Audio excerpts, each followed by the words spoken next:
I'm Jermaine Corman, and I would just like to say good morning from Wild RNS, your local Roman news station. Today we would like to bring you a very intriguing miracle performed at the area of Bethesda. Let's go see what our field reporter, Henry Porter, has to say about it. I am currently at the pool of Bethesda, or the House of Mercy, as you can see, where a man was healed yesterday. Now what makes this particular healing very interesting is that he wasn't healed by the pool, but rather by another man. Let's go take a talk to the lame man that was healed. Hello sir, well could you please explain to us what really happened yesterday? Well, I was just lying by the side of the pool, like it happened for the past 38 years, and suddenly this guy comes by, and he asks me if I want to get healed. I see. And what did you say?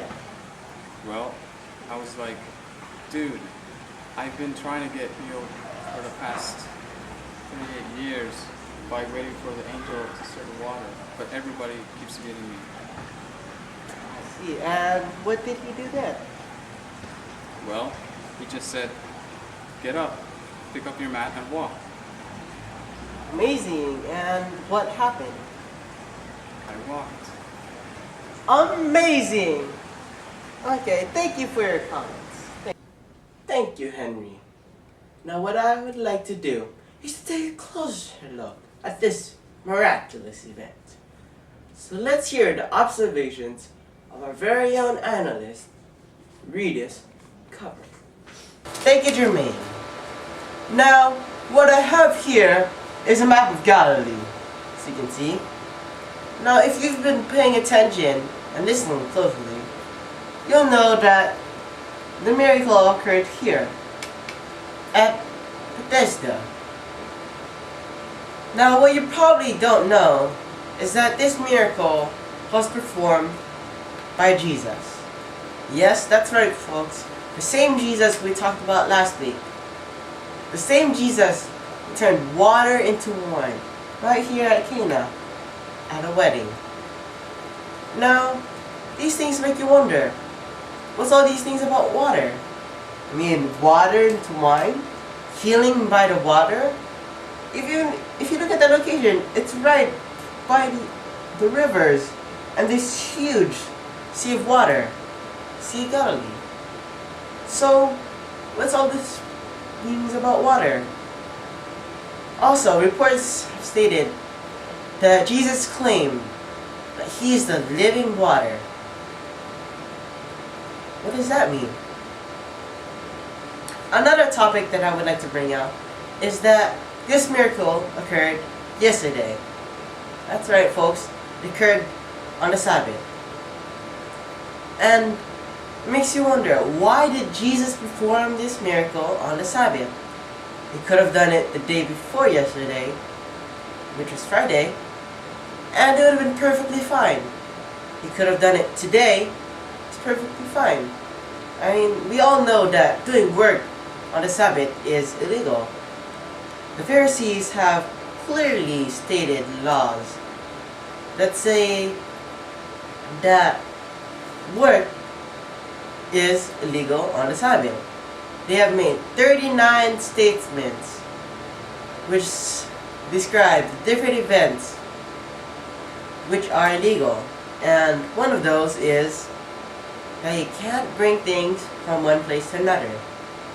Now when Jesus healed the invalid here at Bethesda, Jesus specifically said, get up, pick up your mat, and walk. Now why did Jesus say that? I mean, he could have just said get up. He didn't have to say pick up your mat. Kinda makes you wonder. I think it was to get the attention of the Pharisees. I mean, on the Sabbath, picking up your mat? Why else would he do it? No, so it's very intriguing. Another thing that I would like to state is that this man was ill for 38 years. And this man had no friends. The lame invalid, of course, not Jesus. This man had no friends. Okay? So is that the reason why Jesus healed him? Or is it the fact that he was an invalid, lame for 38 years? That is very interesting. Another thing that I would like to state is, why did Jesus have to ask him why if he wanted to be healed? I mean, shouldn't Jesus notice if he can perform a miracle that can heal the man?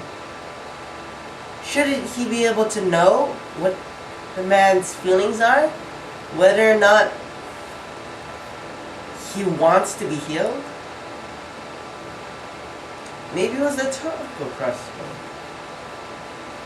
Another thing is that the man that was healed, why did he just say yes? I mean, why did he have to go into this long explanation of how he's been at the pool for 38 years, blah, blah, blah, blah, blah? Why couldn't he have just said yes? Who knows? Well, thanks for listening to my observations. Back to you, Jermaine. Thank you, readers, for your interesting analysis. Now, as our newscast draws to a close, I would just like to touch up on some of the information that we have learned today. Number 1, a healing occurred at Bethsaida. Number 2, a man became able to walk. Number 3, the healer was named Jesus. Number 4, this is the same Jesus that turned water into wine.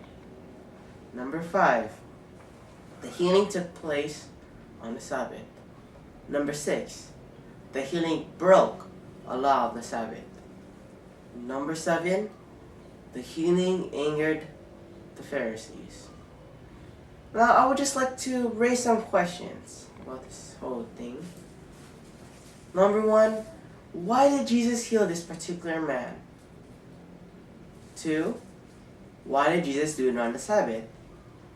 And 3, the final question, most important, who is this Jesus? I'm Jermaine Horman, signing out for you. Thank you for listening.